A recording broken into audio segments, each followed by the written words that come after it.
नमस्कार विद्यार्थी मित्रांनो, आज आपण 14 जानेवारी रोजीचं करंट अफेअर जे आहे ते अभ्यासणार आहोत. लेक्चर सुरू करण्यापूर्वी जर तुम्हाला ही सिरीज आवडत असेल तर निश्चित दररोज डेली लेक्चरला लाईक करत चला, चॅनलला सबस्क्राईब करा आणि तुमच्या मित्रमैत्रिणींपर्यंत, भाऊ बहिणींपर्यंत हा व्हिडिओ पोहोचवत चला. ठीक आहे. लेक्चर सुरू करण्यापूर्वी मित्रांनो, आपली विजेता बॅच 2 सुरू आहे. मी डेली तुम्हाला अपडेट देतोय. ठीक आहे. त्यामध्ये लवकरच आता टेस्ट सुद्धा होणार आहे. ठीक आहे. तर बघा, आम्ही यामध्ये आता टेस्ट आणि त्याचं विश्लेषण, 2 टेस्ट आणि त्याचं विश्लेषण उपलब्ध करून देणार आहे. ज्या मुलांना जॉईन करायचे असेल ते करू शकता. प्लस 4 सब्जेक्टच्या नोट्स यामध्ये आम्ही तुम्हाला प्रोव्हाइड करणार आहोत. प्लस लेक्चर तर आहेच. ठीक आहे.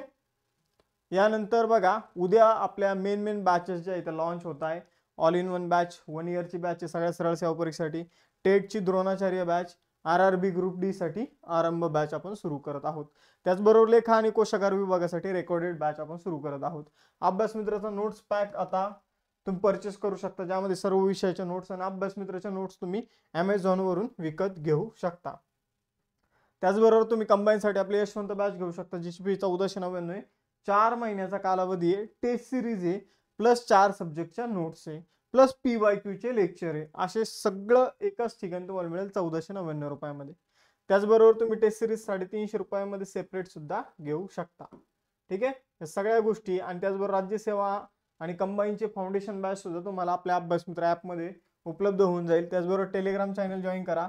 लेक्चरच्या नोटिफिकेशनसाठी इन्स्टाचं पेज फॉलो करून ठेवा अभ्यास विषयक रील्ससाठी.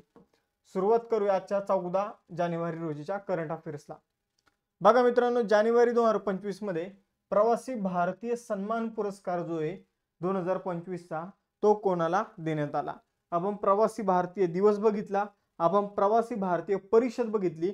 आता प्रवासी भारतीय पुरस्कार जो आहे, प्रवासी भारतीय सन्मान पुरस्कार, तो कोणाला देण्यात येतो. तर भारताचे दुसऱ्या देशासोबत संबंध चांगला करणारा जो व्यक्ती असतो त्याला हा पुरस्कार देण्यात येतो. आणि यावर्षी डॉक्टर सय्यद अनवर खुर्शीद यांना हा पुरस्कार देण्यात आला. यांनी भारताचे आणि सौदी अरेबियाचे भारताचे संबंध चांगले केलेले आहे. आपण जर बघितलं तर मूळ पेशंट डॉक्टर आहे सय्यद अनवर खुर्शीद यांना आपण प्रवासी भारतीय सन्मान पुरस्कार जो आहे तो दिलेला आहे. कोणत्या देशाचे नागरिक आहे तर सौदी अरेबियाचे ते नागरिक आहेत. बघा मित्रांनो, आपण जर बघितलं डॉक्टर सय्यद अनवर खुर्शीद यांना प्रवासी भारतीय सन्मान पुरस्काराने इथं सन्मानित करण्यात आलेलं आहे. आपण जर बघितलं तर सय्यद अनवर खुर्शीद यांनी आरोग्य सेवा, समुदाय कल्याण, भारत आणि सौदी अरेबियामधील संबंध दृढ करण्यासाठी उल्लेखनीय योगदान दिलेलं आहे. ठीक आहे. प्रवासी भारतीय दिवस जो आहे तर तो अलीकडे सेलिब्रेट करण्यात आला होता 9 जानेवारी रोजी. आता तुम्हाला तुम्ही एका प्रश्नाचं उत्तर द्यायचं आहे की प्रवासी भारतीय दिवसाबाबत जी परिषद आहे किंवा प्रवासी भारतीय दिवसाचं आयोजन जे आहे ते कोणत्या राज्यात आणि कोणत्या शहरात करण्यात आलं, कोणत्या शहरात करण्यात आलं हे तुम्हाला सांगायचं आहे. बघा मित्रांनो, पुरस्काराविषयी बघा. आता पुरस्काराविषयीचा प्रश्न बघितला. आता लेटेस्ट पुरस्कार बघूया. World Press Photo Award Mohammed Salem यांना मिळाला. पॅलेस्टाईन मध्ये एका मुलीचं शव होतं आणि त्यावर तिची आई रडताना त्यांनी फोटो कॅप्चर केला होता. त्याला बेस्ट फोटोचा अवॉर्ड देण्यात आला. वर्ल्ड प्रेस फोटो अवॉर्ड त्याला मिळाला मोहम्मद सालेम यांच्या. आंतरराष्ट्रीय बुकर पुरस्कार जे तर ते जेनी एरपेनबेक यांच्या कैरोस नावाच्या कादंबरीला मिळाला.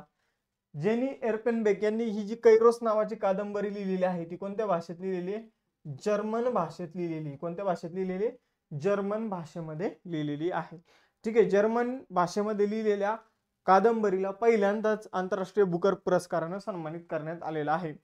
तर बघा मित्रांनो, या कादंबरीचं इंग्रजीमध्ये ट्रान्सलेशन करण्यात आलं आणि त्यानंतर जेनी एरपेनबेक आणि आपण जर बघितलं जे ट्रान्सलेशन करणारे व्यक्ती आहे त्यांचं नाव आता मला आठवत नाही, ते दोघांमध्ये आंतरराष्ट्रीय बुकर प्राइज जे तर ते विभागून देण्यात आलं.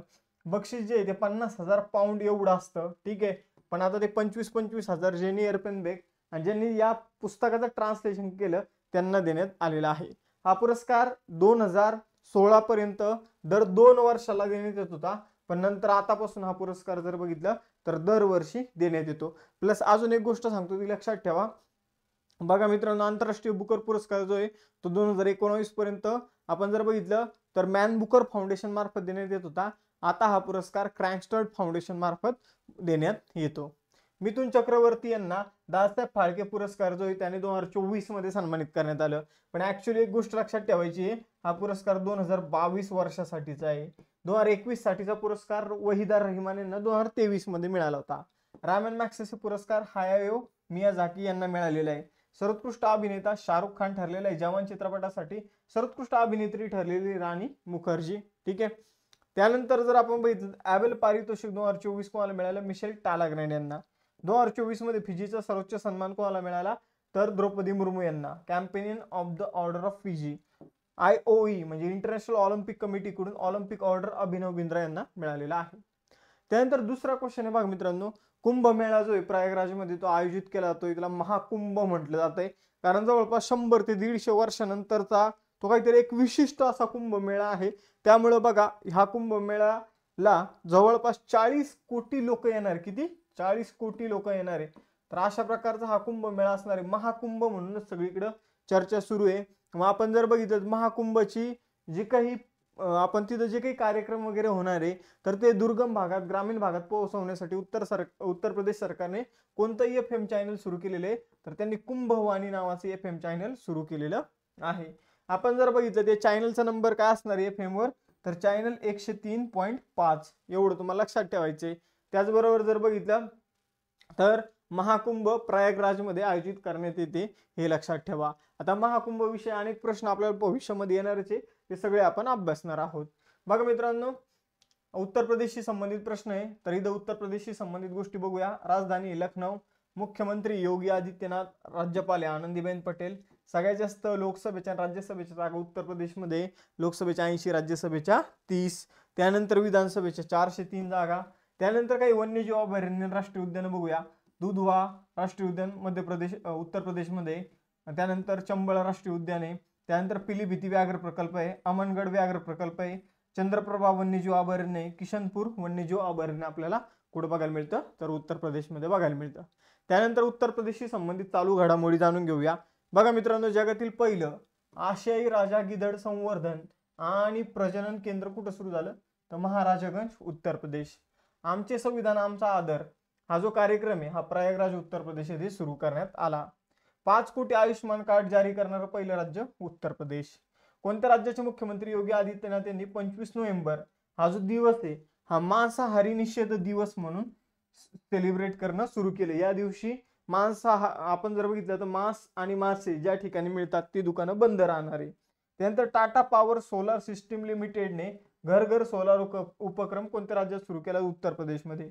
अयोध्या आपण जर बघितलं UPची पहिली सोलार सिटी बनणार आहे. यानंतर राष्ट्रीय युवा दिन कधी साजरा केला जातो? तर राष्ट्रीय युवा दिन जो आहे मित्रांनो तो 12 जानेवारी रोजी सेलिब्रेट केला जातो. कारण काय आहे?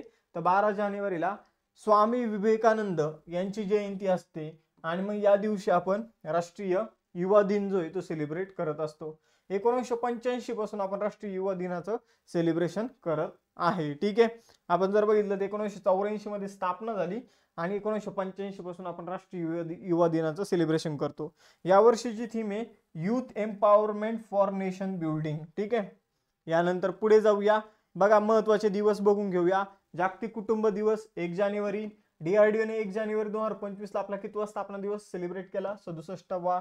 सावित्रीबाई फुले यांची जयंती कधी असते? तर 3 जानेवारी. त्यानंतर जागतिक ब्रेल दिन कधी असतो? 4 जानेवारी. त्यानंतर राष्ट्रीय पक्षी दिवस 5 जानेवारी. जागतिक युद्ध अनाथ दिवस 6 जानेवारी. आपण जर बघितलं तर भारतीय मानक ब्युरो, ठीक आहे, आपण जर बघितलं तर ब्युरो ऑफ इंटरनॅशनल स्टँडर्डचा इंडियन स्टँडर्डचा जो स्थापना दिवस आहे 78वा स्थापना दिवस तो कधी सेलिब्रेट करण्यात आला? तर 6 जानेवारी. ब्युरो ऑफ इंडियन स्टँडर्डचा किंवा भारतीय मानक ब्युरोचा स्थापना दिवस कितवा? तर 78वा 6 जानेवारी. त्यानंतर चौथा मोस्ट इम्पॉर्टंट क्वेश्चन बघा. थर्ड आय एशियन फिल्म फेस्टिवलची 21वी आवृत्ती कोणत्या राज्यात आयोजित करण्यात आलेली आहे?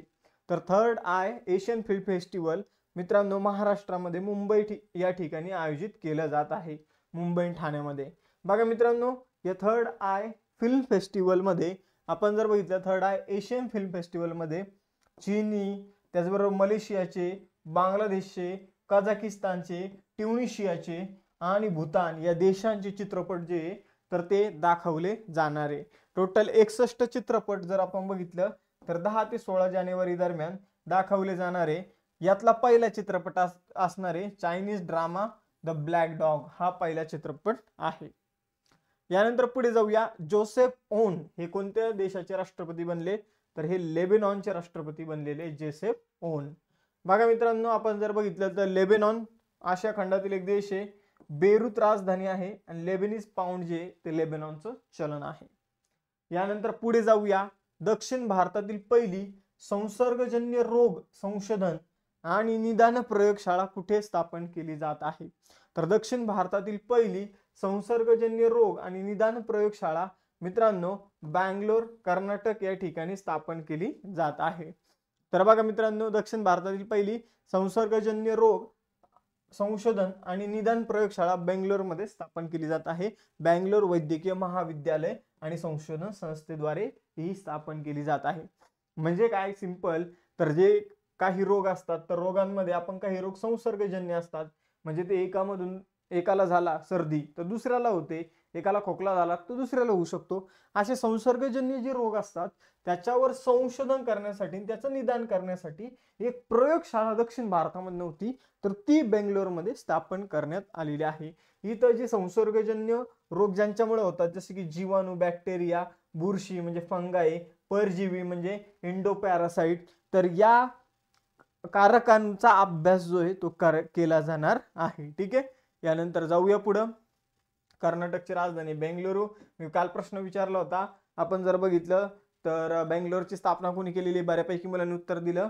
कॅम्पेगौडा यांनी बेंगलोरची स्थापना केलेली आहे. ठीक आहे, तर नाव लक्षात ठेवायचं. यानंतर आपण जर बघितलं तर सिद्धरामय्या हे मुख्यमंत्री आहे कर्नाटकचे. थावरचंद गेहलोत राज्यपाल आहे. लोकसभेच्या 28 जागा, राज्यसभेच्या 12 जागा आहे. त्यानंतर बांदीपूर राष्ट्रीय उद्यान कर्नाटकमध्ये, निलगिरी बायोस्पियर रिझर्व जो आहे तो कर्नाटकमध्ये आहे. 7वा क्वेश्चन. स्वामी विवेकानंदजीच्या 162व्या जयंतीच्या निमित्ताने विकसित भारत यंग लीडर्स डायलॉग जो आहे 2025 तो कोणत्या राज्यामध्ये किंवा केंद्रशासित प्रदेशामध्ये सुरू झालेला आहे, तर स्वामी विवेकानंद यांची जयंती होती 12 जानेवारीला. त्यांच्या जयंतीच्या निमित्ताने 162वी जयंती होती त्यांची. तर विकसित भारत यंग लीडर्स डायलॉग जो आहे तो नवी दिल्ली या ठिकाणी आयोजित केला जात आहे. ठीक आहे, तर हे तुम्हाला लक्षात ठेवायचंय. बघा, आपल्याला माग असाच प्रश्न विचारला होता की डायडायशी समिट कोणत्या ठिकाणी आयोजित करण्यात आली, तर त्याचं उत्तर सुद्धा नवी दिल्ली होतं. तर लक्षात ठेवायचंय आपल्याला की भारत मंडपम नवी दिल्ली या ठिकाणी जर आपण बघितलं तर भारत यंग लीडर्स डायलॉग जे आहे त्याचं आयोजन करण्यात आलेलं आहे. 3 दिवस हा डायलॉग चालणार आहे. इथं तरुणांना प्रेरणा देण्यासाठी अनेक कार्यक्रम आयोजित केले जाणार आहे. आपण जर बघितलं त्याचं उद्घाटन कोणी केलं तर केंद्रीय युवा व्यवहार आणि क्रीडा आणि कामगार आणि रोजगार मंत्री मनसुख मांडवीय यांनी. 20व्या मुंबई मॅरेथॉनचे राजदूत म्हणून कोणाची नियुक्ती करण्यात आली, तर जे काही मॅरेथॉन रनिंगची स्पर्धा आहे तर त्याचे राजदूत म्हणून मोह फराव, ठीक आहे, एक फेमस रनर आहे, त्यांची नियुक्ती ॲज अ राजदूत ब्रँड अँबॅसेडर म्हणून करण्यात आलेली आहे. ठीक आहे. यानंतर नवी दिल्ली येथे इंडिया क्लायमेट फोरम 2025 दरम्यान कोणत्या केंद्रीय मंत्र्यांनी इंडिया क्लीनटेक मॅन्युफॅक्चरिंग प्लॅटफॉर्मचं लॉन्चिंग केलेलं आहे, तर बघा मित्रांनो इंडिया क्लीनटेक मॅन्युफॅक्चरिंग प्लॅटफॉर्म जो आहे तो पियुष गोयल यांनी लॉन्च केलेला आहे. ठीक आहे. तर बरेचसे उद्योग आपण जर बघितलं ते का विशिष्ट कालावधीनंतर त्यांना पैशाची गरज लागते, ते दुसऱ्याकडून पैसा वगैरे घेतात. ठीक आहे, मग त्यामध्ये बरेचसे गोष्टी होत असतात. तर स्वतः एखाद्या उद्योगाला स्वतःच्या पायावर कसं उभं राहायचं कसं नाही याबाबत मार्गदर्शन करणारा प्लॅटफॉर्म आहे इंडिया क्लीनटेक मॅन्युफॅक्चरिंग प्लॅटफॉर्म. ठीक आहे. याचं आयोजन जे आहे तर ते नवी दिल्ली येथे इंडिया क्लायमेट फोरम जे भरलं होतं तर त्या दरम्यान याचं आयोजन किंवा याचं लॉन्चिंग जे ते केंद्रीय मंत्री पियुष गोयल यांनी केलेलं आहे. ठीक आहे. यानंतर जाऊया पुढं. बघा मित्रांनो, जागतिक तापमान वाढीची 1.5 सेल्सिअसची मर्यादा ओलांडणारं पहिलं वर्ष कोणतं ठरलेलं आहे, तर जागतिक तापमान जे ते एक विशिष्ट तापमान असतं, ॲव्हरेज तापमान म्हणजे 20 डिग्री सेल्सिअस, तर ते एवढं असतं. ठीक आहे, कंटिन्यू. आपण जर बघितलं मागचे कितीतरी वर्ष ते तेवढं आहे. ठीक आहे, पण आता 2024 मध्ये जर आपण बघितलं त्याने ती मर्यादा ओलांडलेली ना, आता ते 21 डिग्री सेल्सिअस पर्यंत गेलेलं आहे. म्हणजे आपण जर बघितलं जागतिक तापमान मर्यादा पहिल्यांदा 1.5 सेल्सिअसने कोणत्या वर्षी ओलांडली, तर 2024 मध्ये 1.5 सेल्सिअसने ही मर्यादा जी आहे ती ओलांडलेली आहे. आणि हे कन्फर्म कोणी केलं? युरोपियन युनियनच्या कोपर्निकस क्लायमेट चेंज सर्व्हिसेसने याची पुष्टी केलेली आहे. त्यांनी असं सांगितलं की 1950 1900 या काळानंतर आपण जर बघितलं किंवा या काळाच्या तुलनेत आताचं जे तापमान आहे ते 1.5 सेल्सिअसने किंवा 1.6 सेल्सिअसने वाढलेलं आहे. 2024 हे जगातील जागतिक तापमानाबाबत बोलायचं झालं सगळ्यात उष्ण वर्ष होतं. इंडियन मेट्रोलॉजिकल ऑर्गनायझेशनने सुद्धा सेमच म्हटलेले 2024 हे आतापर्यंतचं सगळ्यात उष्ण वर्ष होतं. यावर आपण मागे एक क्वेश्चन सुद्धा बघितला होता. कोणत्या राज्य सरकारने महिला बचत गटाच्या माध्यमातून 1000 मेगावॅट सौर ऊर्जा प्रकल्प उभारण्याचं लक्ष ठेवलेलं आहे? तर बचत गटाच्या माध्यमातून तेलंगणा सरकारने 1000 मेगावॅट ऊर्जा निर्मितीचं लक्ष ठेवलेलं आहे. त्यासाठी त्यांनी एक योजना सुरू केलेली आहे, इंदिरा महिला शक्ती योजना. आणि या योजनेअंतर्गत बचत गटाचा आपण जर बघितलं तर वापर करून 1000 मेगावॅट सौर ऊर्जा जी आहे ती स्थापित केली जाणार आहे, ज्यामुळे बचत गटातील महिलांना फायदा होईल आणि आपण जर बघितलं तर आपली ऊर्जेची गरज सुद्धा भागणार आहे. तर असा इनिशिएटिव्ह तेलंगणा सरकारने घेतलेला आहे. यानंतर कोणत्या देशाने जागतिक हिंदी दिनाला हिंदीतील पहिला अभ्यासक्रम सुरू केलेला आहे? तर बघा मित्रांनो, जागतिक हिंदी दिनाच्या दिवशी आपण जर बघितलं तर हिंदीचा अभ्यासक्रम श्रीलंकेने सुरू केलेला आहे. तर श्रीलंकेने आपल्या शालेय पाठ्यपुस्तकामध्ये जर एखाद्याला हिंदीतून जर अभ्यास करायचा असेल तर त्याची संधी उपलब्ध करून दिलेली आहे. हे लक्षात ठेवायचंय, ठीक आहे. तर जागतिक हिंदी दिन अलीकडे सेलिब्रेट करण्यात आला, त्याच दिवशी ही अपडेट आलेली आहे. आता तुम्हाला test question, third Asian film फेस्टिवलची 21वी आवृत्ती कोणत्या राज्यात आयोजित केली जाणार आहे? आणि लेक्चरच्या मध्ये मी जे क्वेश्चन विचारतो त्याचे सुद्धा आन्सर तुम्हाला द्यायचे आहे. त्याचबरोबर बघा मित्रांनो, क्वालिटी बॅच कंबाईन विजेता बघा, आताच तुम्ही काय अभ्यास करायचा तो करू शकता, काय मेहनत घ्यायची ती घेऊ शकता. परीक्षा झाल्यानंतर बघा 1-2 मार्कांनी 3-4 मार्कांनी जर आपलं राहून गेलं तर मग आपण पस्ताव करू शकत नाही किंवा त्यांना आपण कोणालाच एक्सप्लेनेशन देऊ शकत नाही. 10 मार्क कम पडले, 5 मार्क कम पडले, जी तयारी करायची ती आता करा. युट्यूबच्या माध्यमातून करायची, स्वतःच्या माध्यमातून करायची किंवा मग बॅचेसच्या माध्यमातून करायची. जे काही करायचं तो निर्णय आता घ्या, जास्त लेट करू नका. मला फक्त एवढंच तुम्हाला म्हणायचंय. त्याचबरोबर उद्या आपल्या नवीन 3 बॅचेस लॉन्च होत आहे. त्याचबरोबर जर बघितलं अभ्यास मित्राचं नोट्स पॅक आहे, तुम्ही परचेस करू शकता. त्याचबरोबर यशवंत बॅच आहे, आपण जर बघितलं कंबाईनसाठी ती तुम्ही जॉईन करू शकता. टेस्ट सिरीज आहे ती सेपरेट तुम्ही जॉईन करू शकता. या सगळ्या गोष्टी अभ्यास मित्र ऍप्लिकेशन मध्ये तुम्हाला बघायला मिळेल. आपलं टेलिग्राम चॅनल, इन्स्टाचं पेज आहे, त्याला फॉलो करायला विसरू नका. थांबूया आपण इथं, भेटूया नेक्स्ट सेशन मध्ये. चलो bye bye everyone, have a nice day. Jai Hind.